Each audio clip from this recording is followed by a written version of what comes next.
Well, hello and happy Friday. Welcome to the Move the Stairs conversation. How are you guys? Hey, everybody.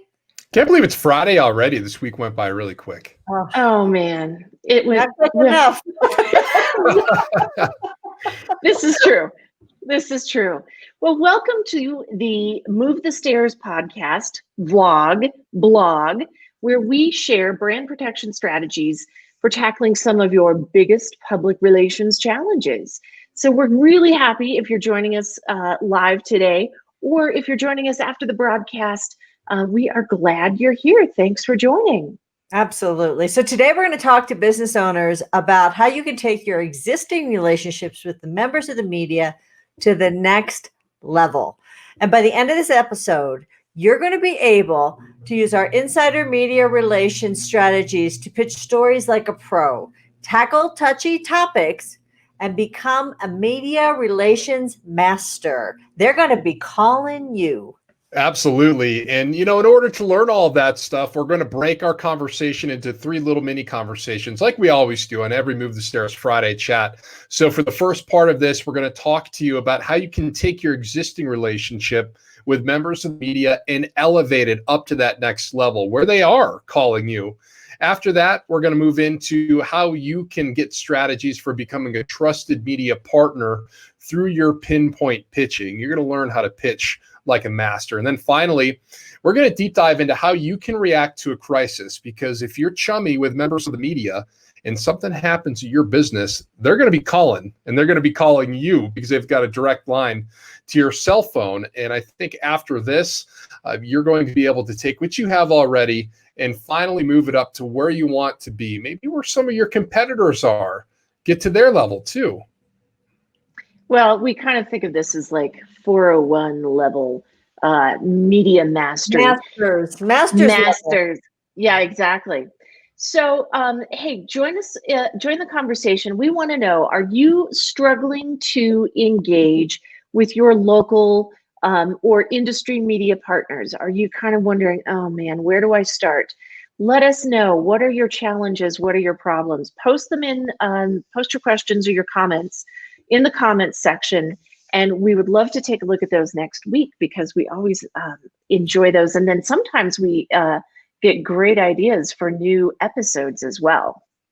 And don't forget, we always have our free downloadable one sheet, Sarah Vanna White. There you go. This is one we featured in a couple of episodes ago. It's our news cycle analyzer. And what this is going to help you do is really laser focus your pinpoint pitching, because you can be best friends with somebody in the media all day. But if you're pitching a story at the wrong time, it's going to make you look bad. So this is only going to help you make sure that your timing is good for your story. We had fun filling that out. Diane, you were on vacation, but Jordan and I filled that out. And based on what was happening, what was percolating in, Denver news, that 11 and noon show on a Friday. So that was a good time. It makes all the difference when you can kind of predict where they're going and how you can modify your pitch to work with it, or determine that maybe this isn't the best time.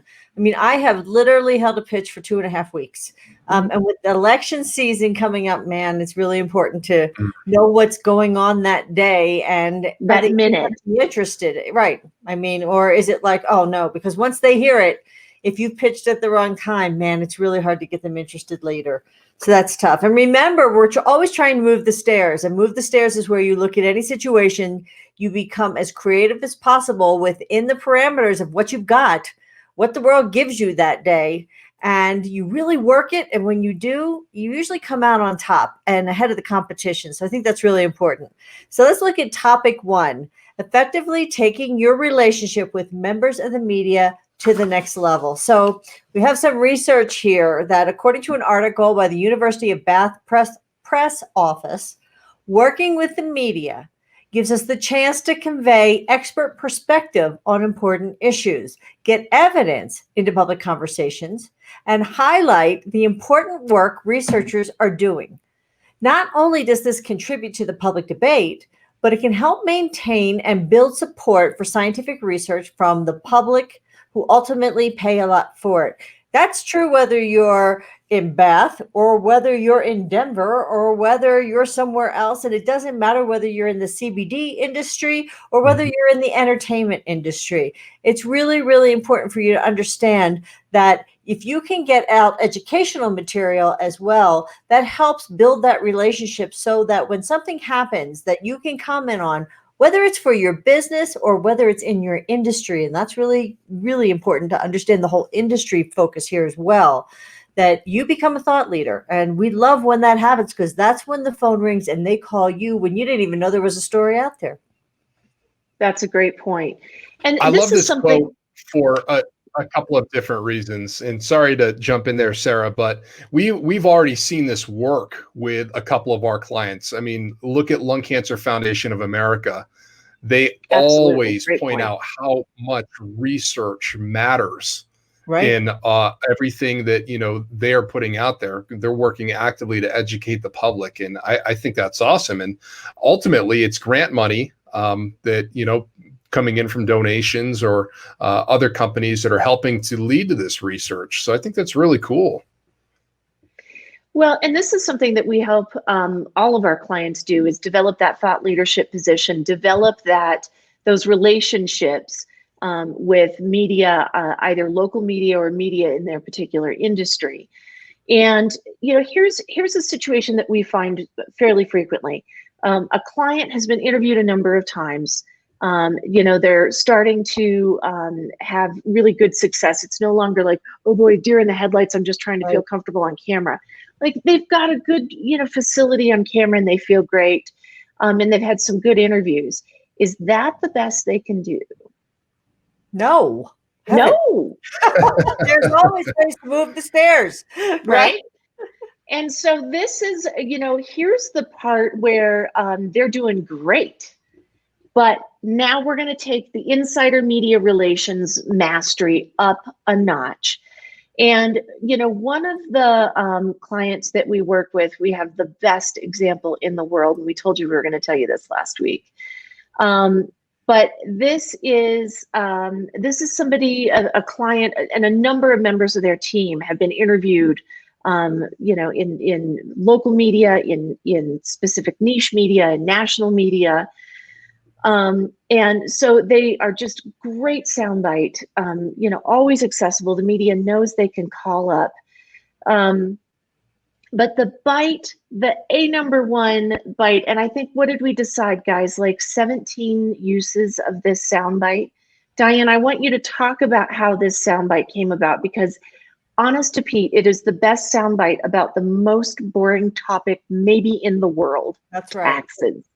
Absolutely. It was about taxes, and it was, the best sound bites use an analogy that help people not only understand, but see it in their minds. And this person talked about the taxes being like cookies in a cookie jar, but so many people were putting their hands in the cookie jar that by the time his specific group got their hands into the cookie jar, there were only going to be crumbs left. So it wasn't like because of this tax hike, they were going to make all this money. It was fascinating. And I think anytime you can use an analogy, when I worked at National Stroke Association, and we used to talk about the number of people who were going to have a stroke every year, the number was approximately, if I remember correctly, and this is years and years ago, but it was about 750,000 people a year in this country were going to have a stroke. And I thought, how can I really get that number across? Most football stadiums hold, and it was how many people were going to die of a stroke. Excuse me. It was not how many people were going to get it. It was 750,000 were going to die of a stroke.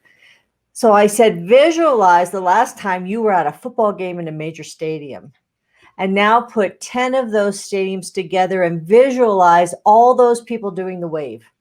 Now, people absolutely have that visual, and it's a huge visual. And now, because we don't know all the information that we need to know, those people are going to die. That's how many people die every year from having a stroke. And it would just stop people dead in their tracks. So when you're thinking about your industry and you've got a big number or you have a complicated topic, think how you can boil it down to for instance, crumbs in the bottom of a cookie jar. And when you give that type of an analogy, the media, because that's how they write. They want to write an analogy. So when you can give that, you have to be very careful with it. You have to know what you're going to say before you say it and know when it makes sense to introduce that. But you need to know what is that group of words that you're going to say. Last night on the vice presidential debate, when it's Kamala, I can never say her, Kamala. Kamala. When Kamala said, "I'm talking now," I knew right then. She said it, she stopped, she kind of gave a smile. I'm like, that's going to be the headline. That's where they're going to go. I mean, and so that was the headline all day long, every outlet, every article. Well, everything. that and the fly, of course. But the fly. But the point is, because we're former journalists, we're trained to listen for that piece of sound, and we know everybody's going to use it the minute it comes out of one of our clients' mouths. And if we can help them get to that point, that's great. But you also need to think, what is that one thing that's going to be so interesting and really kind of boil this down, but gives a visual picture? That's how you take, as a spokesperson, that's how you take it to the master's level. I think that's a great point. In the comments section, I want you to weigh in. Have you been able to do this? Have you been able to establish a relationship with members of the media, and how did you do it? Because I think it's really instructive to learn from other people, learn from other examples. How have you been able to be really effective and take your media mastery up a notch? So Jordan, you and Sarah put together this downloadable piece, right? So talk a little bit about that, would you? Yeah, so this downloadable piece, it's really cool. Basically what it does is it breaks down all 4 of the major media outlets, and usually for most larger cities, you're going to have all 4 of those TV stations. But we also included radio, and we included the newspaper as well, because depending on what story you're trying to get out there, and we discussed this a couple of weeks ago, the audience and the storyteller may need to shift a little bit. If it's something that needs to be kind of deep dived into, maybe you're looking at a print publication. If it's a story that can be told quickly, you're looking at television. But regardless, if you're looking at outlets and they are all covering the same top story, this is where, as Diane pointed out a few minutes ago, maybe you want to massage how you're going to craft your pitch. Or I wouldn't have pitched a story this morning for love or money. No, yeah, no way. Yeah, and I remember I wrote down the names of the PR people who pitched stories on the day Columbine happened. I was so angry. As news director during that day, we were doing everything possible. It was wall to wall. There was no question what we were covering that day. And I had these fluffy pitches coming in, and I'm thinking, just jump on the internet. Just look at your TV. This is not hard. And so it's so important, because people will remember if you called at a crazy time. Were they local pitches or were they national pitches? They were national PR firms that were just doing their pitches that day. But, I got to tell you, on that day, like on 9/11, I mean, those kind of days, everybody knew what was going on. There's no question. On election day, you don't want to pitch anything. No. Election day is going to be wall-to-wall election. The day that the president goes into the hospital with COVID, just put your pitching away. There's no reason to be out. Right. On a weather day, do not pitch on a big weather day. Hurricane Delta, anybody? Exactly.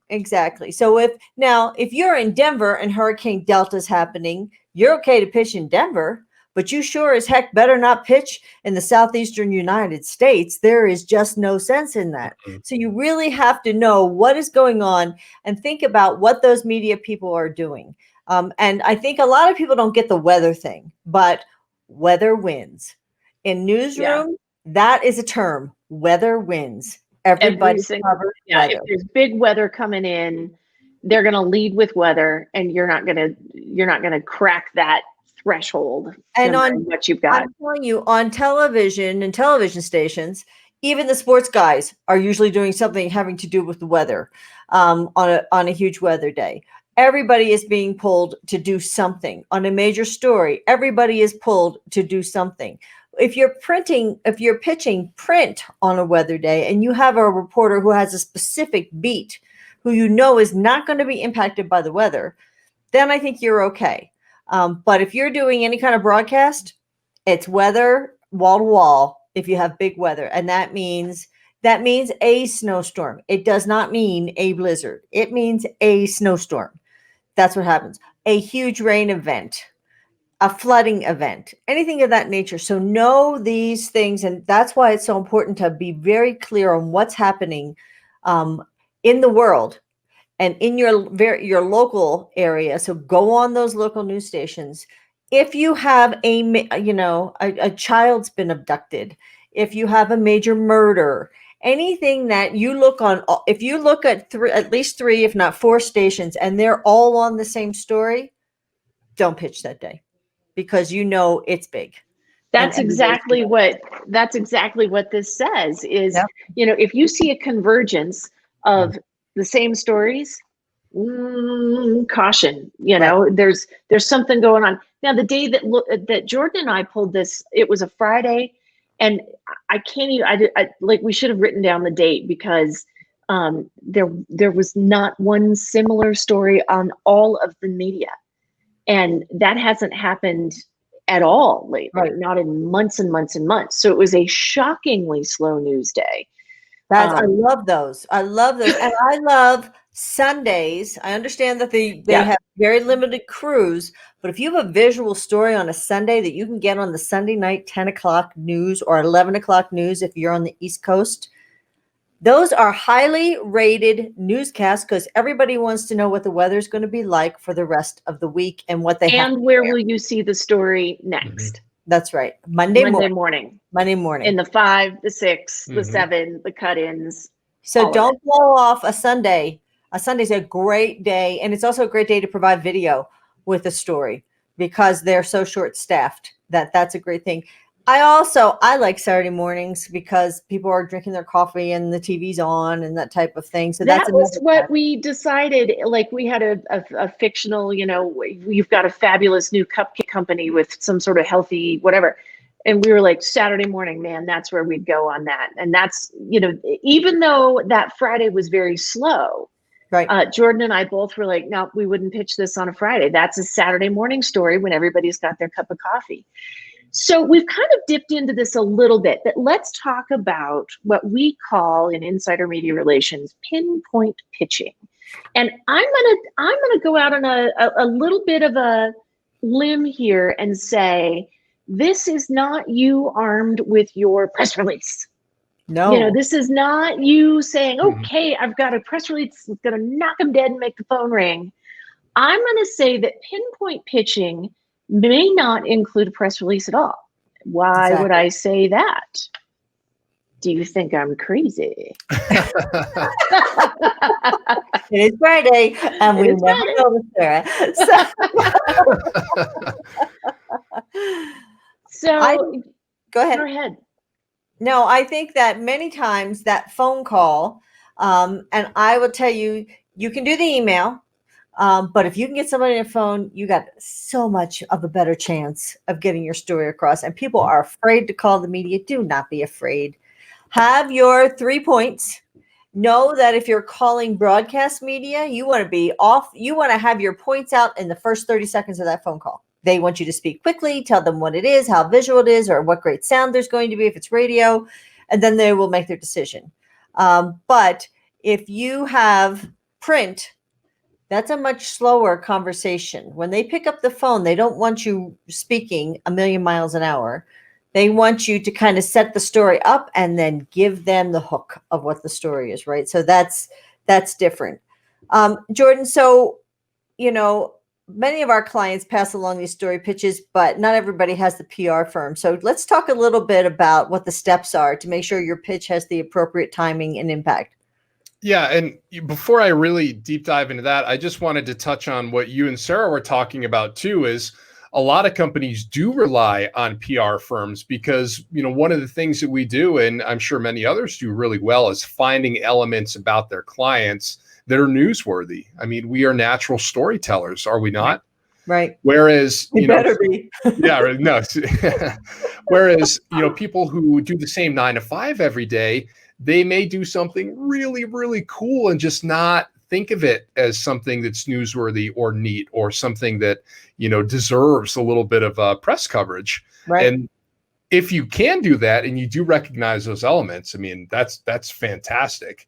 But if you don't, one of the things you should do is, look at some of these publications that you can choose from. If you are looking at something that requires an in-depth analysis, and maybe you're a lawyer, or you're a CBD owner, and you just know that your story cannot be told in a minute and a half. Not going to work that way. There's industry jargon to work through. Maybe there's legalities.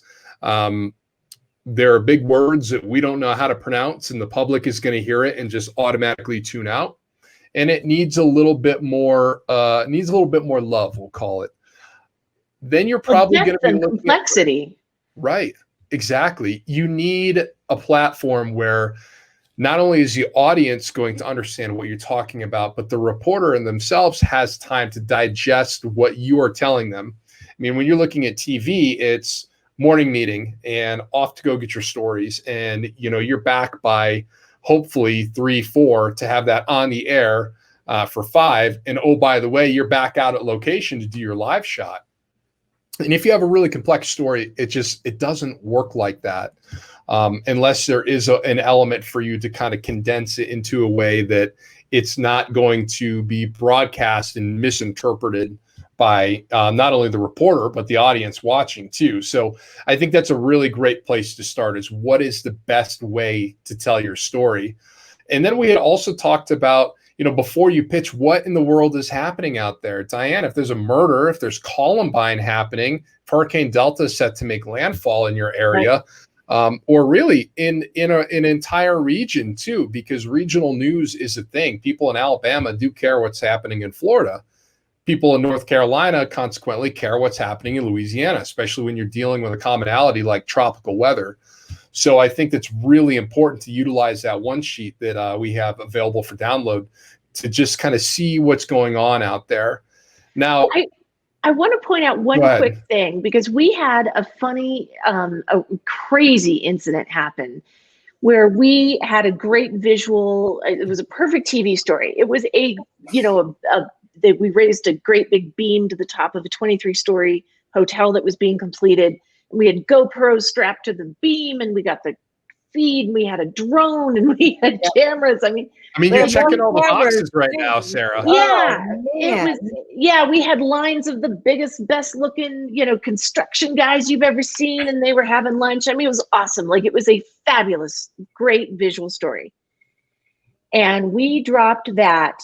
And this was the thing. We knew what was going on in the local media. We knew what was happening that day. We just happened to get the worst luck in the world, because we dropped that content to the local media literally the same moment that the DA released a whole bunch of records in this terrible, family, violence story that had happened.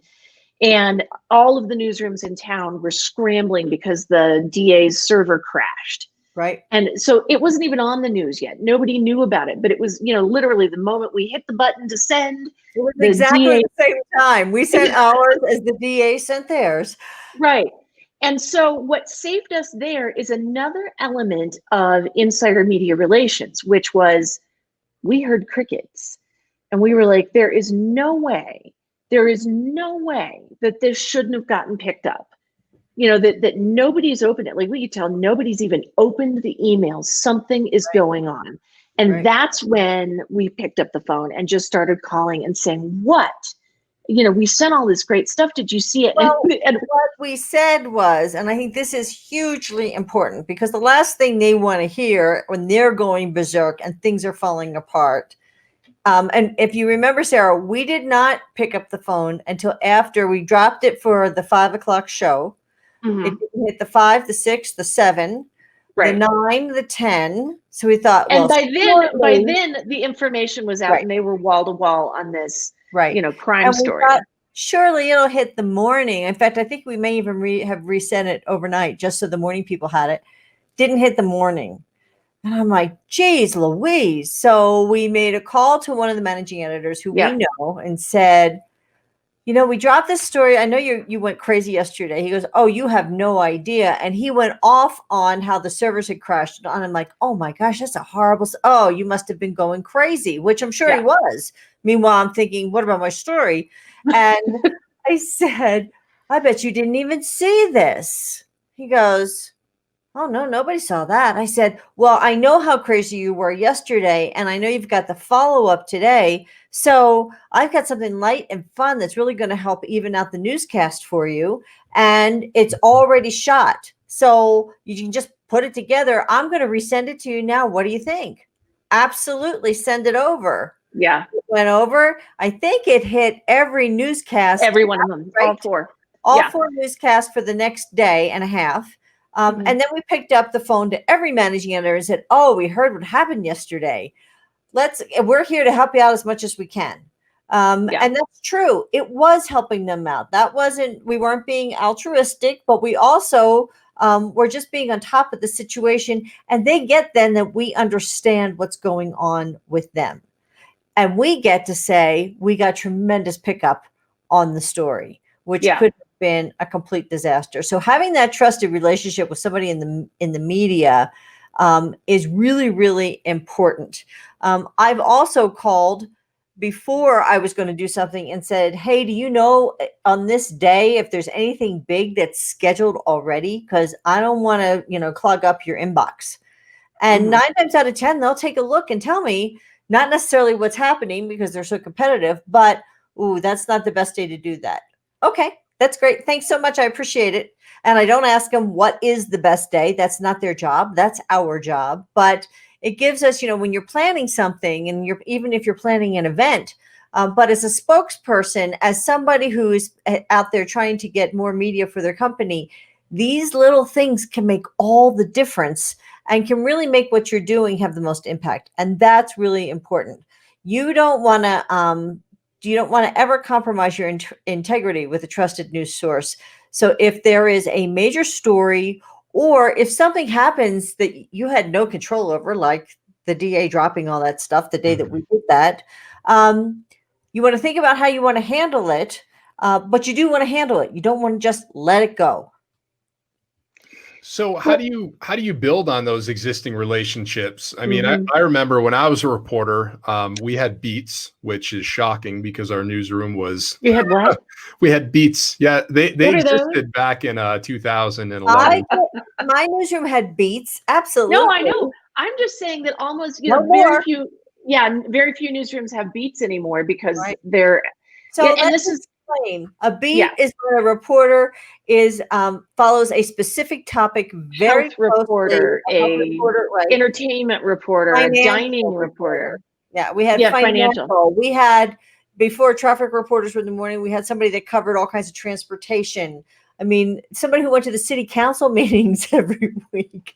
Yeah, that doesn't bless their heart. Yes. Yeah. So a political reporter. Now, some of them you'll still see investigative reporters out there. You might see a political reporter, and every now and then you're going to see a health reporter, although many of them have been pulled and they're all now general assignment because there's just not enough reporters anymore, as we know.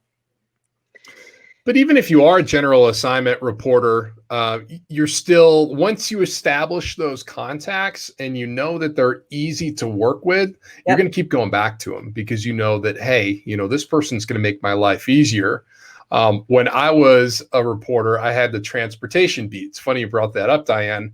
So I got cozy with our local CDOT rep because everyone cares about transportation. That's Colorado Department of Transportation. So it got to the point where I called her so often that she was feeding me stuff. And that's the key, right? Yeah. Yeah. Well, now, and here we have to just talk about the flip side of this a little Right. bit, because that's a fabulous situation, and that's exactly what you want, is where the media is calling you to say, hey, what's going on, what give me more information about this. There are times when that may not be a story, a topic, an issue that you want to weigh in on, either from a brand protection point of view. If it's something specifically with your country, with your company, you may have to think about that carefully and make sure that your messaging is up to snuff. But if it's something, we had a situation where it was in our client's industry, but wasn't, our client had no responsibility for it. Right. And there are definitely times when you're going to get an investigative reporter calling. If you have a good relationship with the media, you are going to put yourself in a position where something will happen in the industry and they're going to call you for comment, and you may not want to be the one who comments on that because maybe you don't want your company associated with what just happened. Whether, if it's a foodborne illness outbreak. Yeah. And man, you don't want to be the person talking about that. So you want to make sure that that's where your industry organizations are extremely helpful. And when an organization responds, then it doesn't fall with the name of that company, that one company coming out. So you need to know who you would send that person to. And you also know that the person you're sending the reporter to is credible. So usually what I do in that scenario is I will say, oh, I love that story. Let me see what I can do. Get off the phone. And then I call the industry representative. So whether, let's say, we represent some casinos, I might call the gaming industry representative.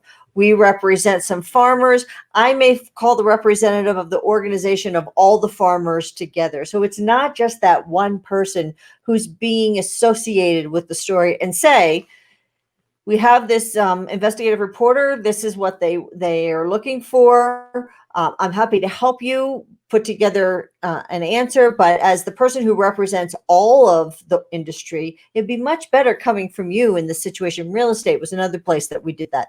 And so really that's next level too, because you don't always want to be the person who responds when it's a negative story, and you're responding because they will identify you as your company, whether it's you're the president, you're the spokesperson, whatever. And the next thing you know, it's a very negative story that your company had nothing to do with, but your company's logo is all over it and your name is super, where they put the name underneath, like it says Diane Mulligan APR on here underneath me. They're going to put the name and Diane Mulligan M&C Communications. I don't want my company associated, especially if I had nothing to do with it. So I'm always going to have that as my backup. And I'm also going to have done the pre-work with whatever that industry organization is, and say, in this scenario, we're going to call you because we do want to get the local perspective out there, but certainly we don't want it to be reflected on any individual company. So I hope that makes sense, but there are ways to handle that. The other thing is you've just made a huge difference for that reporter, because if you said just no, now the reporter's like, we called it dialing for dollars. You're dialing for the next interview. And who knows how long it would take. They may not even know that there's an industry rep. They probably don't know the industry rep's phone number. And you've not only given them the industry rep, but you've helped the industry rep be prepped so that everything now can move very quickly. They can get what they need and they can move on, and they're going to remember that. There's absolutely right that you were helpful, that you didn't just say, very I'm not going to talk about exactly. that. The other thing that I do is I look for opportunities to help reporters on a beat or an interest that they have, something that they cover that has nothing to do with me, nothing to do with my clients. And I'll give you an example. I was in Starbucks once, and this fella and I were waiting for our drinks. This is when we all could go in Starbucks and wait for our drinks. And he had a nice, one of those puffy Patagonia jackets or something on. I said, oh, great jacket. We started chatting about it. And he says, oh, I wore this all summer long as my son and I hiked the Colorado Trail so that my son could go to school in Durango. And I said, wait. You hiked with your son to college? And he says, yeah, my son decided to go to college. And instead of driving him there, the 2 days before school started, I dropped him off at the Colorado Trail, in Littleton, and he hiked his way from Denver to Durango over the course of like 2.5 months to get to school on time. And I said, that is the coolest story I have ever heard. I need your name and I need your number. And he was like, really? You started with the Patagonia thing, and now you're He was like, getting no, a wait a minute, number. lady. Right? But I'll tell you what, I got his name and I got his number. And you better believe I was on the phone pitching Jason Blevins. And I was like at the Colorado Sun, great reporter, outdoor focus. And I was like, I have got this incredible story for you about this guy and his son who hiked to college at Fort Lewis instead of driving, 2 days before school started. And so it was, and I don't know the guy from Adam. I don't have any connection to it. It doesn't benefit my client or anything. It just says to Jason Blevins, dude, I am looking for really crazy, interesting, wild stories. And I know that's your beat. I know this is what you're interested in. And I got the guy's name and number for you. Here you go on a silver platter. Sarah, I loved when we had a hiring story. Hiring stories are very difficult to pitch. But you came up with a great option and it worked beautifully. You want to talk about that? Well, okay. So hiring stories, we have to explain why they're tough. There's not a lot of visuals with a hiring story. So when you're pitching TV, that's just, there's no exciting, interesting visuals for that. So a couple of things, and this happened, so I'll give you a couple of examples of what we did on this hiring story. One is that they did a butterfly pop-up where you could, they did a partnership with the Butterfly Pavilion, which is a nonprofit. And they did it at the baseball game. So you could walk through and interact with these butterflies and, talk about, because the butterflies were the logo, the mascot of this client.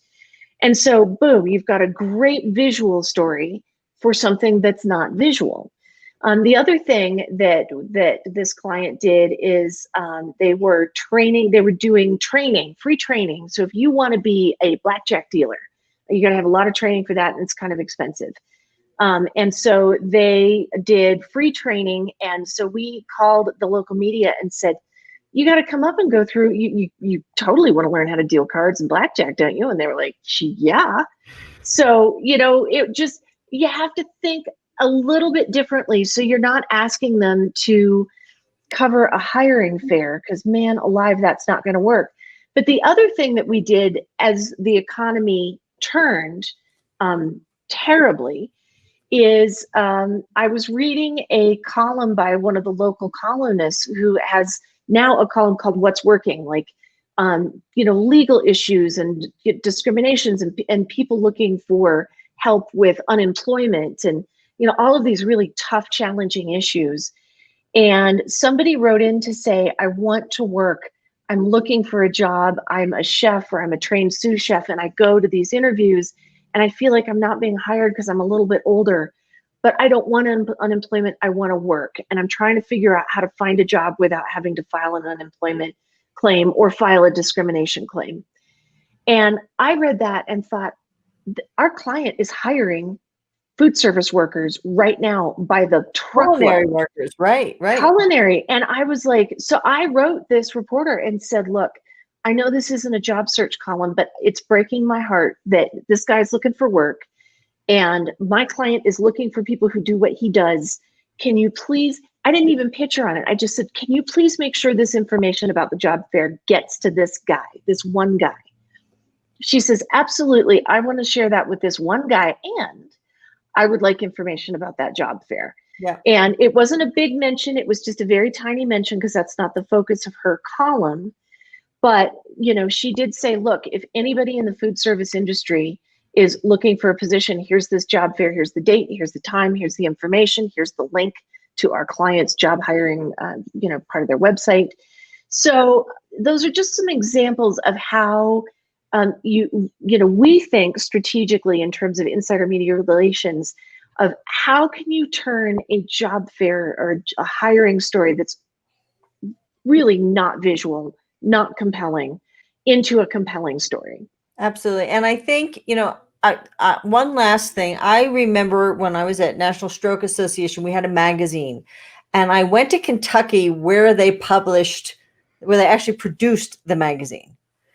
And I went to the paper company.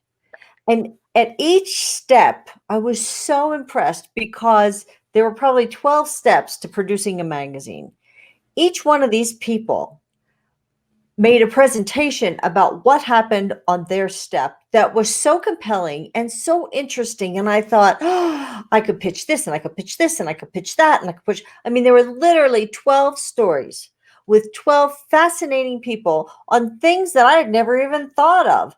And it was, it wasn't boring. You would think, the type of ink, but so it doesn't come off on your fingers, and so that the pages are easy to turn. And I mean, there was all this stuff. And then there was the whole environmental angle. I mean, there were so many angles in how they produced the magazine that I thought, wow, I could pitch a bunch of stories from here. So I think that no matter what type of company you have interesting stories. And also, when you think about who you're pitching to, is it your target audience, or is it a human interest story?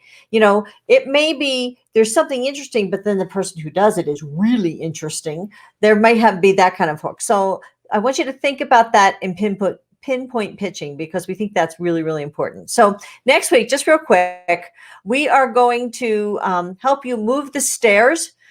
There's a new report out on the CBD market, and we want to help you build a PR plan that's really going to help impact your bottom line for the next quarter.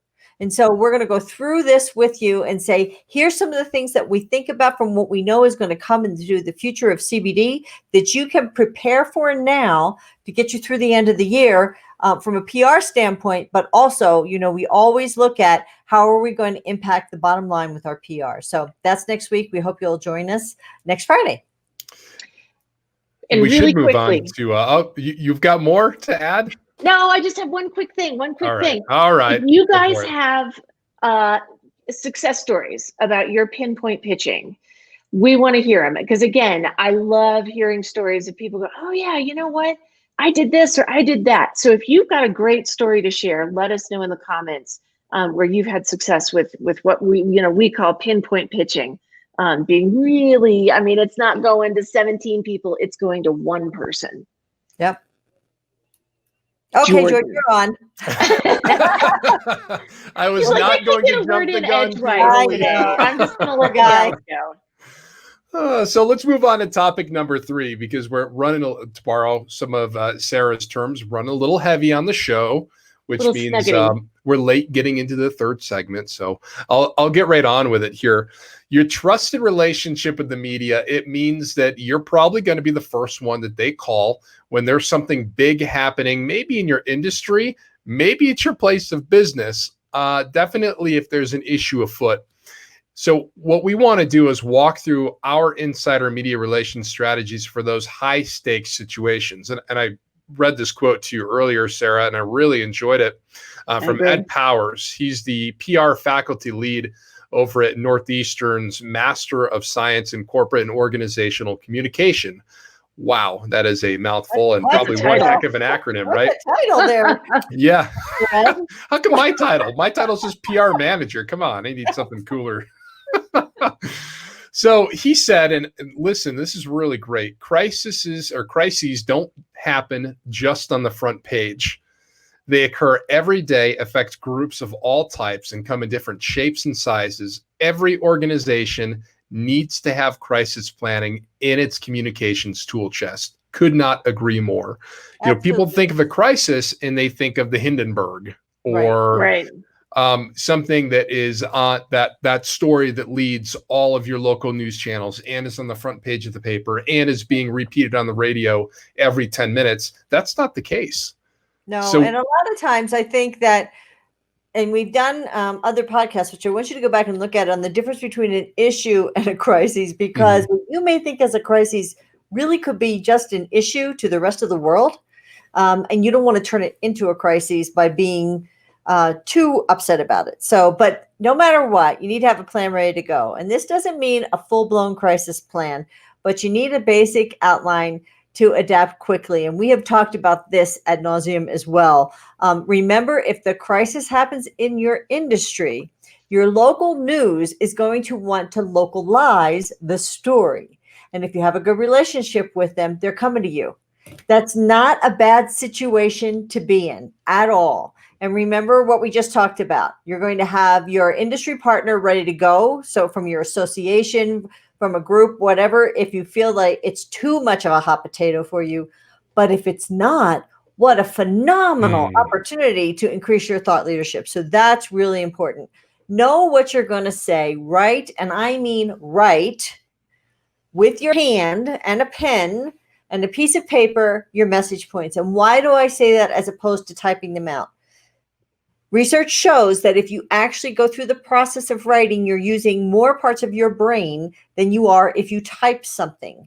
And when you use more parts of your brain, it gets in there, it gets stuck in there, it moves around in there. So that's really important, because when you're asked questions, it comes out beautifully, comes out naturally, because it's kind of percolated in there a little bit. So that's really important.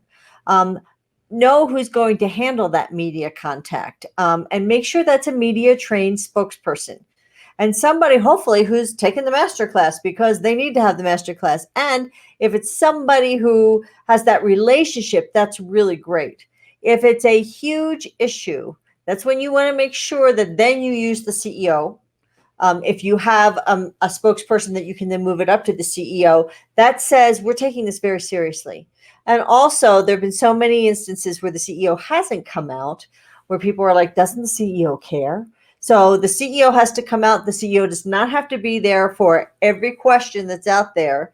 The CEO comes out, shows compassion, says, we're on top of this. This is what we're doing. Yes, we understand what the crisis is. I am not saying that anybody's taking, they're not saying this is our fault. You don't have to say this is our fault, but you have to acknowledge the crisis and say, and this is what we're doing to get more information. So that's really important. And then be really fair with your trusted media contacts. One of the things I would do if I had a relationship with somebody, I might give them a call in a situation, give them a heads up, especially if I knew it was going to break. If it's going to be out there anyway, I'm going to give them a heads up. It shows that I'm being transparent. It shows that we have a relationship. I do not expect them, and remember this, they are not your friends. I don't care what the situation is. I don't care if you even go out drinking with them. They are not your friends. They have a job to do. And you have to make sure that you understand that line in the sand. It's not a gray area. It's a line. And if it's a good journalist, it will always be in line. And the story will come first. And that because that's their job. So you have to get that. This is not personal. So really important. And then check and double check your info. And remember, in a crisis, 99% of the time, what comes out the first 15 minutes of a crisis is wrong. It's going to change. So a truly masterful spokesperson is going to try and slow everything down. A truly masterful journalist is going to try and speed everything up because their viewers want to know what happened, whose fault was it? And really, the viewers want to say, okay, I get this, so this is not going to happen to me. That's really what's going on there. So everybody's like, why did it happen? What did you do? What could you have done to prevent this? All that stuff is going to happen. Know that those questions are going to come, but you're going to handle them with calm and say, I'm going to get those answers for you, but you're going to slow it all down a little bit. And then you're going to come out every 15, 30 minutes, whatever, and give them enough information that's right, that's correct, and that you can really answer. But acknowledge, I know you really want this information. We all want this information. We truly want to understand. What is that? Compassion. We really, truly want to understand what's going on here. I get why you're asking that question. I can't answer that right now. Or if they ask you a very pointed question and it's a yes or no, and it's going to put you in a really bad light, you're going to say, I get why everybody would want to have that answer. This is what I can tell you. And you're going to move right over to it. That is a masterful, and don't do, one of the biggest conversations last night was how the candidates just totally ignored the question, which happened over and over again. don't totally ignore the question or talk for so long and then just happen to never get around to answering it. Acknowledge the question, but you can always say, I know you really want the answer to that. This is what I can tell you. So you've acknowledged that somebody's asked you something. Sarah? Yeah, and that's really the crux of the bridging strategy. Right. So, what you're doing is saying, I understand that you need the answer to this, and here's the information that I have for you right now. And then you've just crossed the bridge to something that you can say. And there may be lots of reasons for this. You may not have the information, it may not be confirmed, you may be trying to get more information. It might the way be it's asked is such a way that you're going to look bad. No matter how you answer it, you're going to look bad. Right. There is no good answer to that question. And one thing, this sounds kind of ridiculous, but I really work with people on, you hear this sort of active listening or sort of demonstrating empathy. We call it the listening face. I call it the listening face. So somehow you have to maintain your composure. Absolutely. And no matter how many times you get asked the same stupid question, or how many times somebody comes at you, with a really aggressive line of questioning, right? You've got to be able to maintain your composure and listen and keep that, that pleasant look on your face. Say, last night in the vice presidential debates, or if you're listening to this later on, when they did the vice president, those guys kept their listening faces. They did a really good job with that part. Well, I'll tell you what, that's a skill. That is not just like, oh gosh, they're very patient people. No, are you kidding me? They practiced for weeks getting hammered, in their debate prep, which quite frankly is part of really good media training. That's right. The worst question they can ask you. Figure the worst 10 questions they can ask you, or the question that keeps you up late at night. Oh gosh, I hope they don't ask me this. Well, then you better believe we are going to nail you on that in media training. You're going to just despise us when we're done. Right. But you're going to be so thankful when you're in a media situation and you know exactly how to handle that, and it doesn't throw you off and it doesn't rattle you, and you don't go, ooh, deer in the headlights and get lost. So bridging, is, that's an advanced media strategy. Flagging, and this is when Jordan, you and I talk about this all the time. The really important thing to pay attention to here is a strategy called flagging, right? Exactly. And perfect example right there. You just flagged into this conversation. This is where you have your message points, and Sarah taught you how to bridge back to those. But this is where you're drawing the person's attention to that point. And maybe you give it a little bit more oomph. Maybe you say the really important thing for your readers to know is the most important thing. They remember. Let's listen. If you can, listen to this, because this is so important. Those types of flagging conversations, what you should really know. And when you say it, don't say what you should really know. It's what you should really know. Mm-hmm. It's how to flag. Because if you know how to flag, they will pay attention. And that's important. And it's even important for the reporter when they're editing the story.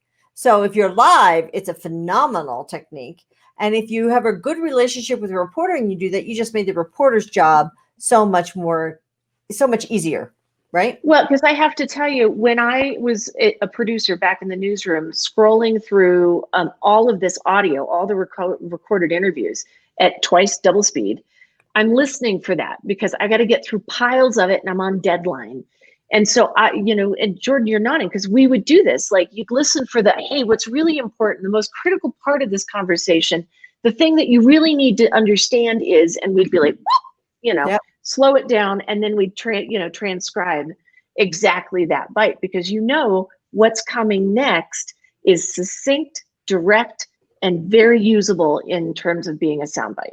And then make sure that it is. That would be the other part of that, which is really important. Well, yes. Yeah. Well, if you flagged to a soundbite, I think you're going to be okay. But I think what, the crux of this entire conversation is, especially now as we're talking about crisis, is you have established that relationship already with media. So Yep. they do have a job to do, and they are going to tell the story, and they're going to tell it fairly if they're a good journalist. But because you have that established relationship, they're going to give you a little bit of that benefit of the doubt. And there is never anything wrong with having that trust bucket where you can have a little bit tipped out. We talk about this ad nauseum as well. What is the trust bucket? It's having a bucket of goodwill, good faith. For the most part, it's going to be within your business or brand, but that includes the outreach you're doing with media as well. Right. And if it's something, your reputation, right? I mean, exactly. Are you difficult? Do you give one-word answers? Are you not on time? Are you, if somebody calls, you say, well, I can do the interview tomorrow. Well, that doesn't help anybody. I mean, it's, how will you move heaven and earth to get the interview for them so that they can make their deadline? All those things they remember. They absolutely remember, because their lives are difficult too. They're more difficult than they've ever been. So I want to know what you think. Let us know in comments about how you're going to use these tips in your brand protection strategy. Because remember, brand protection, you work too hard to build the brand of your business. To lose it over something that you can really have tremendous impact with, and you can actually fill that trust bucket, as Jordan said. So how are you going to do that? And how are you going to take this whole spokesperson role to the next level? We'd love to hear from you on that. So to recap our entire chat today, and I thought this was a really great conversation we had. We first talked about how you can effectively take that relationship with members of the media to the next level. We talked about pinpoint pitching. And oh man, all of the alliteration Diane gave with that intro, gave me goosebumps. That was really so hard, cool. by the way. I don't know who wrote that intro, but you did it. You nailed it. You did. And, through that. Who had 20 years experience? I don't know. I just, So our audience, they learned how they can pinpoint pitch reporters and become that go-to interview where your sound bite, they just know you've got something really, really good to say. And then becoming proactive in really helping your media partners during those times where you may not want to talk to them and you may not want to go on the record, but you understand what your position is as a spokesperson for your business or brand and how your relationship relates to that journalist. And, it's a good thing to know that if something bad happens on your watch, they're at least going to be fair with you because you know who they are, you know how they report, and you may be going out for beers afterward, or maybe you went out for beers the night before, but all that stops when the clock hits 9 until they get off again at 5. It's important to remember that. Even if you're off the record, you're on the record. So be careful, be mindful of that. So I just want to thank you so much for joining us for the Move the Stairs Friday chat today. Whether you're listening to us on a podcast or watching us on the vlog or on YouTube or on Facebook, this was a great one because we really pride ourselves on being here to help you really protect that brand, because we get that. That's what this is all about. We want to help you build that business, fill that trust bucket, use strategic public relations and insider media relations and crisis communications to really take your relationship with the media and also your reputation to the next level. And remember, next Friday, we're going to be talking about building your CBD business with the new information that's coming out about what's going to happen in the fourth quarter and how PR will impact your bottom line on that. So we really hope you'll join us then. And Sarah and Jordan and I just love your comments. So please email us, put comments onto the YouTube page, whatever you want, we'll find them. And we'd love to have a conversation with you. So have a great day.